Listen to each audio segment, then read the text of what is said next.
Hi అండి, అందరికీ నమస్కారం. Welcome to Dhanya recipes. ఇవాల్టి మన వీడియోలో కడుపుకి చల్లగా, పొట్టకి తేలికగా ఉండే క్విక్ అండ్ ఈజీగా ప్రిపేర్ చేసుకునే వంకాయ పెరుగు చారును అయితే చూపించబోతున్నాను.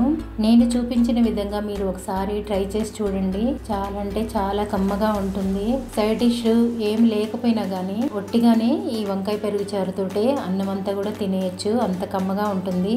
ఇంకెందుకు ఆలస్యం, ప్రాసెస్ లోకి అయితే వెళ్ళిపోదాం పదండి. ముందుగా 1 లీటర్ పెరుగు అయితే తీసుకున్నానండి. నేను ఇది ఇంట్లోనే ప్రిపేర్ చేసుకున్న పెరుగండి, తోడు పెట్టుకున్నాను ఇంట్లోనే. 1 లీటర్ పెరుగు అయితే తీసుకున్నాను. గడ్డలు లేకుండా బాగా ఇలా స్పూన్ తోటి చిలికి పెట్టుకున్నానండి. నెక్స్ట్ ప్రాసెస్ ఏంటో చూద్దాము. ఈ వంకాయ పెరుగు చారులోకి నేను 4 వంకాయలు, గ్రీన్ వంకాయలు అయితే తీసుకున్నానండి. నేను తీసుకున్న క్వాంటిటీకి 4 తీసుకున్నాను. ఒక 6 పచ్చిమిర్చి అయితే తీసుకున్నాను. ఒక 2 మీడియం సైజు ఉల్లిపాయలు కట్ చేసి పెట్టుకున్నాను. ఈ విధంగా పొడవుగా అయితే కట్ చేసుకోవాలి. కొద్దిగా కొత్తిమీర, కొంచెం కరివేపాకు అయితే తీసుకున్నానండి. నెక్స్ట్ ప్రాసెస్ ఏంటో చూద్దాం పదండి.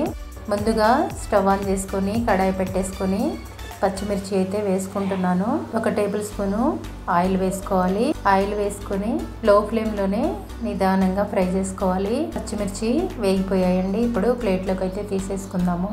ఈలోపు వంకాయలు అయితే కట్ చేసుకొని పెట్టేసుకున్నానండి. ఉప్పు నీటిలో అయితే వేసి పెట్టుకున్నాను. అందరికి తెలుసులేండి. ఇదే ఆయిల్లో ఈ వంకాయలను కూడా వేసేసుకొని లో ఫ్లేమ్ లోనే వంకాయ మెత్తబడేంత వరకు ఫ్రై చేసుకోవాలి. మూత పెట్టుకొని ఫ్రై చేసుకుందాము. మధ్య మధ్యలో చెక్ చేసుకుంటూ ఉన్నానండి. వంకాయ కూడా వేగిపోయాయండి. ఇదంతా లో ఫ్లేమ్ లోనే ఈ ప్రాసెస్ అంతా చేస్తున్నాను. నేను ఆల్మోస్ట్ ఎక్కువగా లో ఫ్లేమ్ లోనే కర్రీస్ అయినా ఏవైనా చేస్తూ ఉంటాను. అలా చేస్తే కూడా కర్రీస్ బాగా కుక్ అయ్యి టేస్టీగా కూడా ఉంటాయండి. ఒకసారి మీరు ట్రై చేయండి అలా చేయాలనుకుంటే. ఇప్పుడు ఈ వంకాయలను కూడా ప్లేట్లోకి అయితే తీసేసుకున్నాను. ఇప్పుడు ఇవి చల్లారి పెట్టుకొని ఒక మిక్సీ జార్ తీసుకొని మిక్సీ జార్లో వంకాయలు, పచ్చిమిర్చి అయితే వేసుకున్నాను. చూసారు కదండి, ఈ విధంగా పేస్ట్ లాగా చేసి పెట్టుకోవాలి. ఈ వంకాయలు, పచ్చిమిర్చిలో నేను ఉప్పు కానీ వెల్లుల్లి కానీ ఏమీ వేయలేదు. ఓన్లీ పచ్చిమిర్చి, వంకాయ ముక్కలు మాత్రం వేసి ఇలా మెత్తని పేస్ట్ లాగా చేసుకోవాలి. ఇప్పుడు ఈ పేస్ట్ ని పెరుగులో వేసేసుకొని ఉండలు లేకుండా మొత్తం పెరుగులో కలిసిపోయే విధంగా బాగా కలుపుకోవాలి. కొంతమంది ముక్కలు ముక్కలుగా వేసి చేస్తుంటారు. అలా కాకుండా ఓసారి ఈ విధంగా పేస్ట్ చేసి పెరుగులో కలిపి చేసి ఇంట్లో వాళ్ళకి కానీ ఎవరైనా గెస్ట్లు వచ్చినప్పుడైనా పెట్టి చూడండి. ఇది ఏంటి, ఏం పెరుగు చారని అడుగుతారు. అస్సలు గుర్తుపట్టరండి. అంత టేస్టీగా కూడా ఉంటుంది. ఇదంతా లంప్స్ లేకుండా బాగా ఈ విధంగా అయితే కలిపి పెట్టుకోవాలి. చాలా సింపుల్ ప్రాసెస్. తక్కువ టైంలో ఈజీగా ప్రిపేర్ చేసుకోవచ్చు. ఈ సమ్మర్ లో ఇలా చేసుకుని తింటే చాలా బాగుంటుందండి. ఇలా చేసుకుని తినండి. ఇప్పుడు స్టవ్ ఆన్ చేసుకొని ఒక బౌల్ పెట్టుకున్నానండి. పెట్టేసుకొని 1 టేబుల్ స్పూన్ అంతా ఆయిల్ అయితే వేసుకుంటున్నాను. 1 స్పూను జీలకర్ర, 1/2 టీ స్పూను ఆవాలు వేసుకోవాలి. జీలకర్ర అనేది ఎక్కువగా వేసుకోవాలి. ఆయిల్ హీట్ అవ్వగానే ఇవన్నీ వేసేసుకొని అవన్నీ చిట్టుపట్లాడిన తర్వాత ఎండుమిర్చి, కరివేపాకు వేసుకోవాలి. ఇప్పుడు కొద్దిగా పసుపు కూడా వేసుకోవాలి.